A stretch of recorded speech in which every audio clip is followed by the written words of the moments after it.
বুঝলে না বুঝলে না গো আপনার ছেলে গেছে মারা।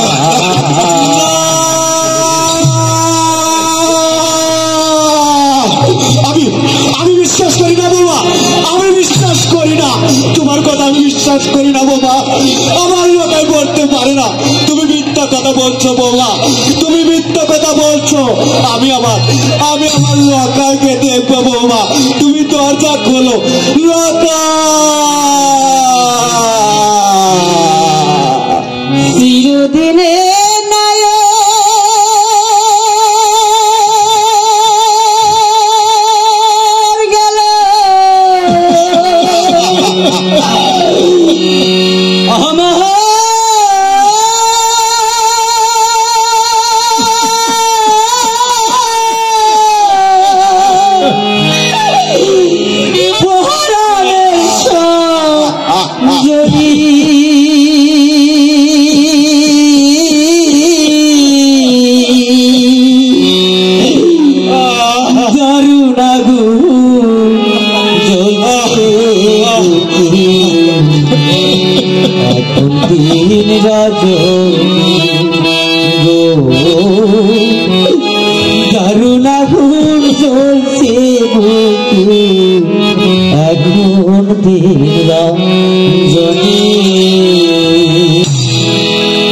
লক্ষিন্দরের মৃত্যুর কথা শুনে লক্ষিন্দরের পিতা পাগলের মতো হয়ে যায়। ওরে বাপে কান্দে পুত্র পুত্র, ওরে দারুণ বিধি, কত দুঃখ দিলা বিধি আজ অবধি। ওরে কার স্থাপ্য ধন আমি করিল হরণ, কিসের কারণে হলো পুত্রেরই মরণ। ওরে আমি বড় জনম দুঃখী, দুঃখে গেল কুলকাল না হলো ভালো, দুঃখেরই দুঃখ রে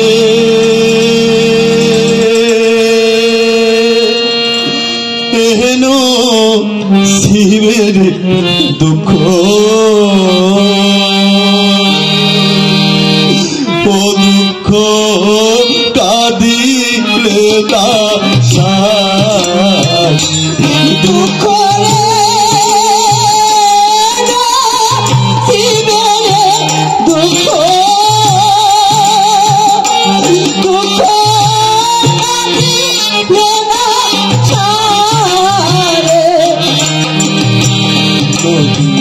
কাছে দুঃখ জল যাইসু কাইয়া, দুঃখের কাছে কইলে দুঃখ পত্র যাই দুঃখ। ও দুঃখ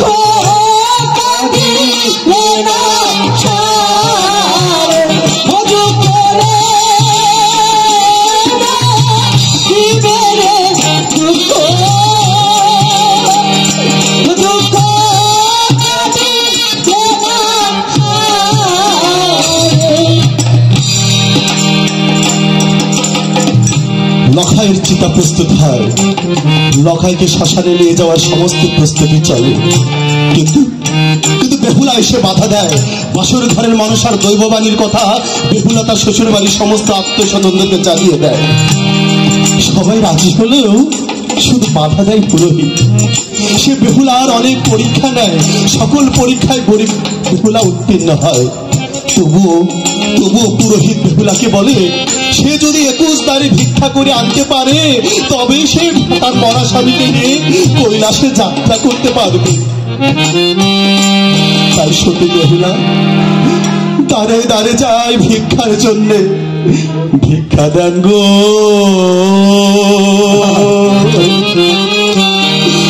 নগর গো বাসী দাসী ভিক্ষা দেনা মাহারে গো দয়া বন্ধু বন্ধু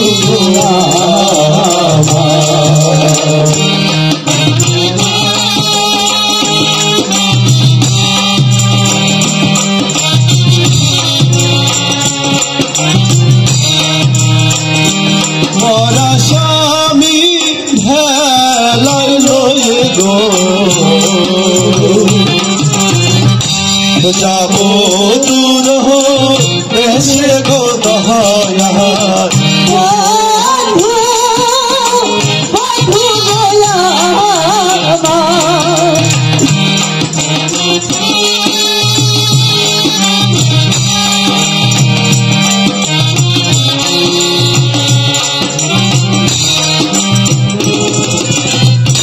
যার হারাইছে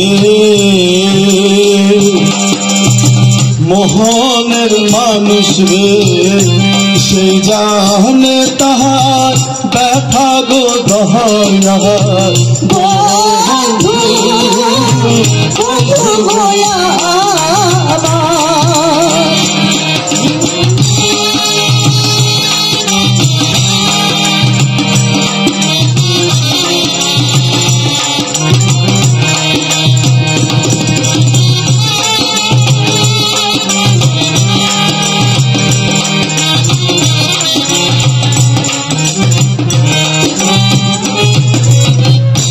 দয়া করো দয়ার বন্ধু হে দয়া করো মোহরে গো দয়া বন্ধু বন্ধু দয়া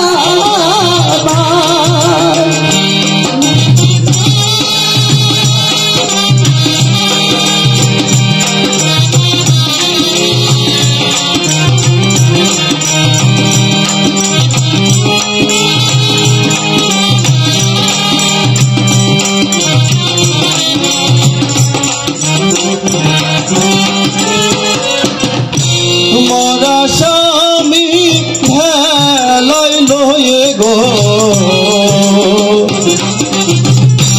যাব দূর দেশে গো দয়া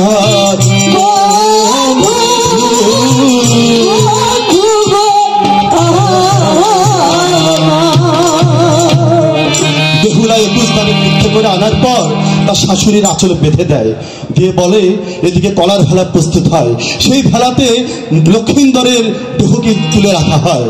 তারপর লক্ষিন্দর তার শাশুড়ির কাছে গিয়ে বলে, শোনো বলি মা জননী, সত্যেরও প্রমাণ, ভিক্ষার চালেতে যদি আবার জন্মে ধান, জন্মি আসে ধানে যদি ঝরা মেলে হেথা, তবে যেন লক্ষিন্দর বাঁচিয়া আছে তথা। এই বলে কালী দহে দিল ভেলা ছাড়ি, বাপ মায়ের কান্দনেতে আকাশ হলো ভারী, আমার কেহ না, আমার বান্ধব নাই, আমার কেহ না, আমার বান্ধব নাই রে, আমার কেহ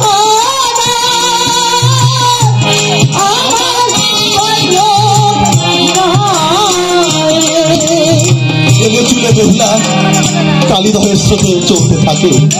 মাঝে মাঝে মনসা দেবীর প্ররোচনায় আর পবন দেবের ইশারায় কলার ভেলা মা সাগরে দাঁড়িয়ে যায়। তাই বেহুলা করজোরে ভেলার প্রতি অনুরোধ করে বলে, চলো রে কলারি ভুরা, চলো রে উজান, চলো রে কলারি ভুরা, চলো রে স্বর্গেতে ছিলাম মোরা হে অনিরুদ্ধ সেখান থেকে ও অভিশাপে হারিয়ে মনসা মনসায়া নিয়ামরে এতই শাস্তি দিলে বিবাহের বাসরে আমার ঘরের প্রতি মারে একেতে কলালো ঘুরা টলমল করে ভাসিয়ানা চলো পুরা সাগরের জলে ভাসিয়ানা চলো পুরা সাগরের জলে ভাসিয়ানা চলো পুরা সাগরের জলে। কালীদহের স্রোতে চলতে চলতে চলতে চলতে দীর্ঘদিন পার হয়ে যায়। ততদিনে কলার ভেলার সমস্ত বাঁধন গেছে নষ্ট হয়ে। কলার ভেলাতে ধরেছে পচন, আর লক্ষিন্দরের মৃতদেহ একেবারে পচিয়ে গলে নিঃশেষ হয়ে গেছে। শুধু রয়েছে কয়েকটি হাড় হাড্ডি। সেই হাড় হাড্ডি একটি পোটলায় বেঁধে নিয়ে সে নষ্ট হয়ে যাওয়া ভেলা থেকে নেতাই ধুপির ঘাটে নামে একটি ঘাটে বেহুলা নেমে যায়। অকুল পাথারে পড়ে বেহুলা, রাস্তা চেনে না, লোকজন চেনে না, যেন সে এক মহাসমুদ্রে ছাপ দিয়েছে। সেই ঘাটে সেই স্বামীর মৃতর পোটলাটা হাতে নিয়ে বকি নিয়ে এক কোনায় বসে অঝরে কাঁদতে থাকে বেহুলা। আমি কে হইলাম এই না কালিয়া গঙ্গার ঘাটের কেবা পাহাড় আমি কে হইলাম কালিয়া গঙ্গার ঘাটের আমার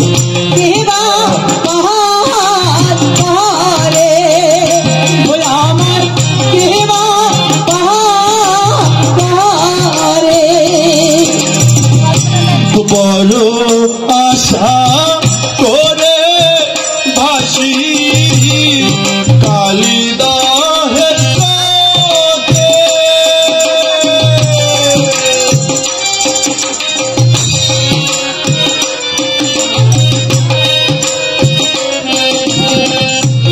বড় আশা করে ভাসি কালিদাহের স্রোতে শ্যামোহর নহিরাস হলো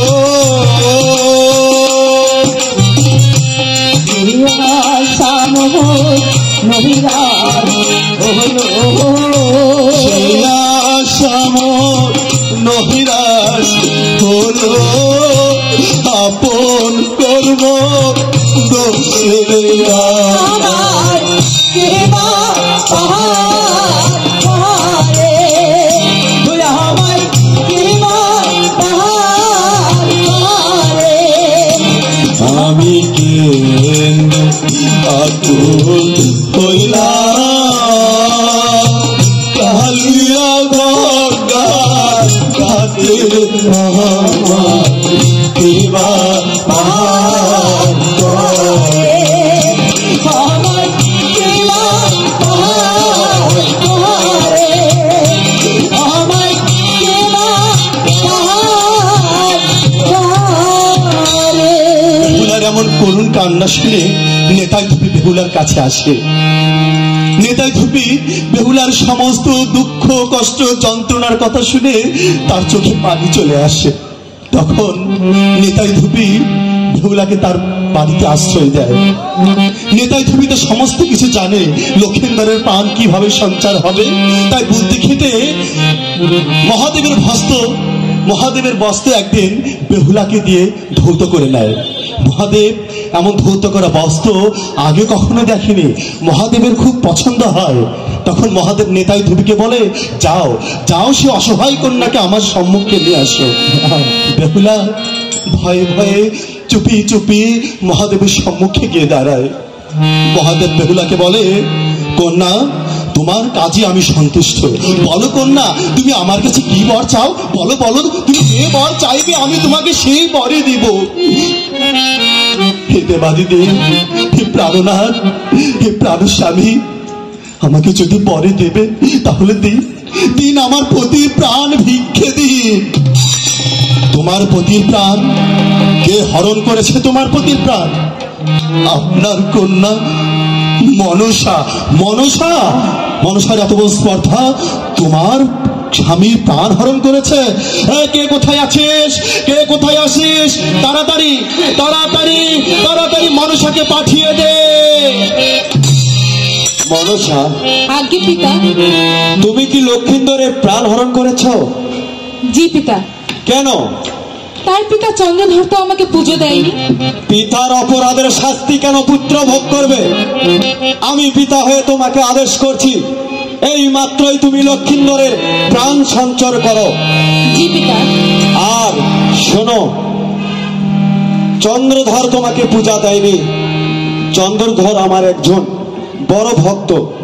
আমি ওই চন্দ্রধরকে পূজায়া তোমার পূজার ব্যবস্থা করব। তুমি এই মাত্রই লক্ষিন্দরের প্রাণ সঞ্চর করো। আজ্ঞে পিতা।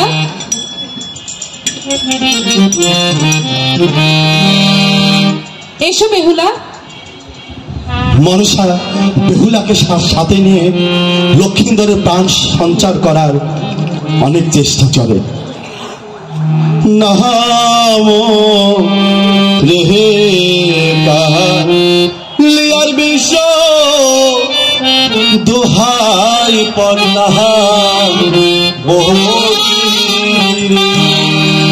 নাম রে কালিয়ার বিষ দোহাই পন্না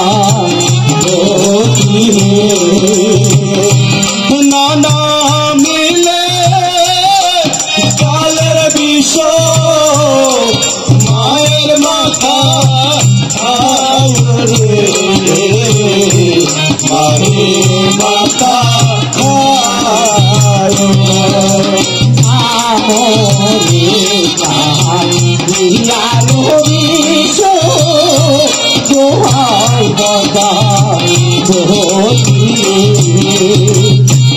মাথা হইতে কালের বিষ সিনাতে না মিল গো সিনাতে না নাম প্রিয়ার বিষ দোহাই পদা সিনা হইতে কালের বিষ উমরে না দিল গো উমরে না দিল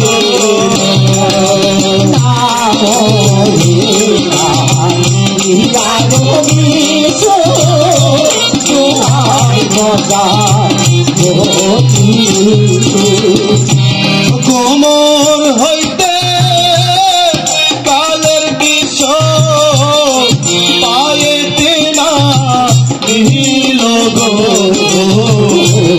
পায়েতে না দিল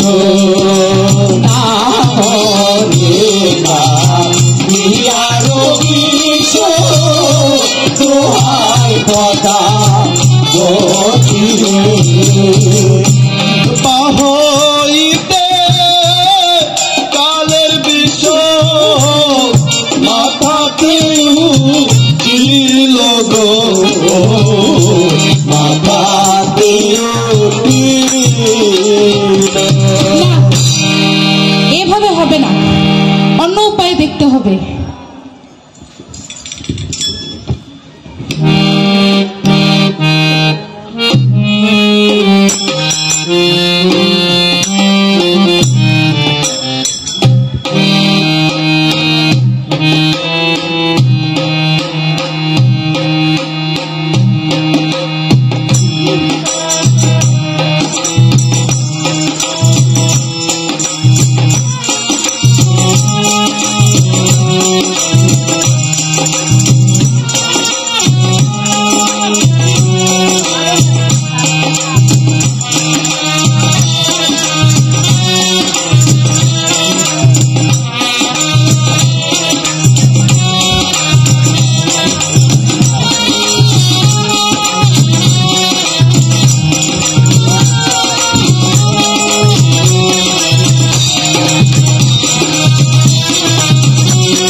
তার বিন বাজিয়ে তার কালনাগিনীকে হাজির করার পর মনসা লক্ষিন্দরের প্রাণ ফিরিয়ে দেয়।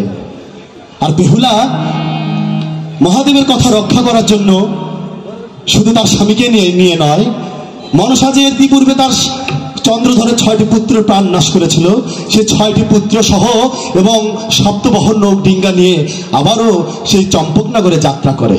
চম্পকনগরে যাবার পর মনসার কথা অনুযায়ী লক্ষিন্দরকে দেখে বেহুলার শ্বশুর চন্দ্রবণী অনেক খুশি হয় এবং মনসার কথায় সে মনসাকে চন্দ্রধর মনসাকে পূজা দিতে সম্মত জানায়। তাই শ্রাবণ মাসের শুক্লা পঞ্চমী দিবসে চম্পকনগরে মনসা পূজার আয়োজন চলে।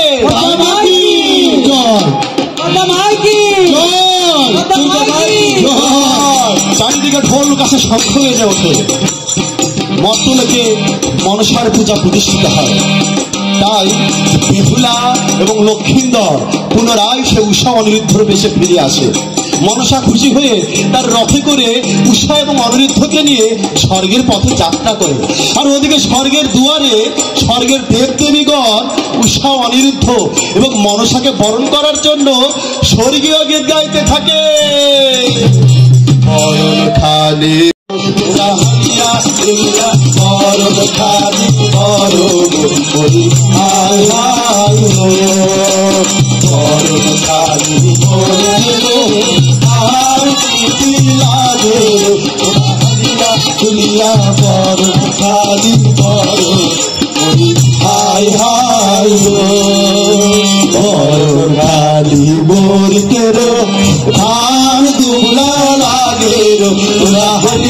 দুলিয়া বরণ খালি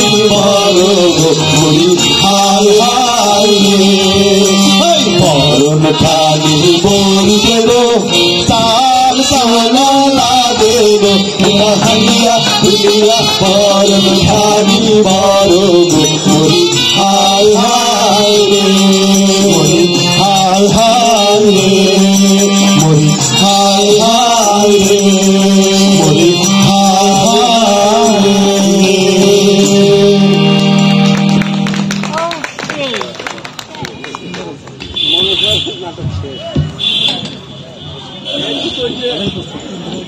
অনেক ধন্যবাদ জানাচ্ছি বগুড়ার বিজয় থিয়েটারের অসাধারণ পরিবেশনার জন্য। অসাধারণ বলছি, আমাদের একজন দর্শক এখনো উঠেন নাই, আরো দেখতে চাচ্ছেন হয়তোবা। খুবই চমৎকার হয়েছে আপনাদের পরিবেশনা। আর মোস্তাফিজ ভাই আছেন আজকের, এটি পালাটি নির্দেশনা দিয়েছেন মোস্তাফিজুর রহমান এবং মূল ভূমিকা যিনি অভিনয় করেছেন ওনারই ছেলে সাইফুল ইসলাম বুলবুল। সবাই একটু জোরে শিল্পীদের সকলের জন্য, সবার নাম আমি বলতে পারছি না, তবে সবার জন্য একটা জোরে করতালি দিবেন। যন্ত্রশিল্পী যারা আছেন সবাই সামনে আসবেন। খুবই সুন্দর একটি পালার মধ্য দিয়ে আমাদের সিরাজগঞ্জ জেলার 3 দিন ব্যাপী লোকনাট্য সমারোহ, আমরা যে 6টি পালা পরিবেশন করেছি, 6টি লোকনাট্য আমরা এখানে পরিবেশন করেছি। বগুড়া, রাজশাহী এবং সিরাজগঞ্জের 6টি পালা। আজকের এই বেহুলা ভাসান যাত্রার মধ্য দিয়ে আসলে আমাদের 3 দিনের উৎসব সমাপ্ত আমরা তো করতে চান এবং শিল্প সংস্কৃতির বিভিন্ন বিষয় যাদের প্রশিক্ষণ দিতে চান জেলা শিল্পকলা একাডেমিতে যোগাযোগ করবেন। এখন থেকে মার্চ পর্যন্ত ভর্তি চলবে এবং পাশাপাশি এই অনুষ্ঠানটি আমরা এই 3 দিন ব্যাপী যে অনুষ্ঠান করলাম, এই অনুষ্ঠানটি জেলা শিল্পকলা একাডেমি সিরাজগঞ্জ এই নামে একটি পেজ আছে, ফেসবুক পেজ। আপনারা চাইলে যে কোনো অনুষ্ঠানের ছবি এবং যে কোনো অনুষ্ঠানের ভিডিও আপনারা দেখতে পারবেন। সবাইকে শুভরাত্রি জানাচ্ছি এবং এই কনকনে শীতে আপনারা যারা উপস্থিত মঞ্চে যারা আছি আমরা সবাই মিলে একটা জোরে করতালি দিয়ে শুভেচ্ছা জানিয়ে সবাইকে শুভরাত্রি জানিয়ে বিদায় নিচ্ছি। খোদা হাফেজ। এই সবাইকে একটু নেই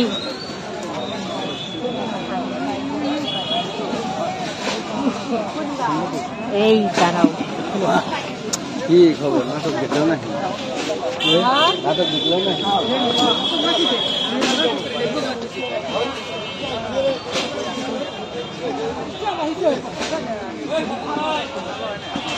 আয়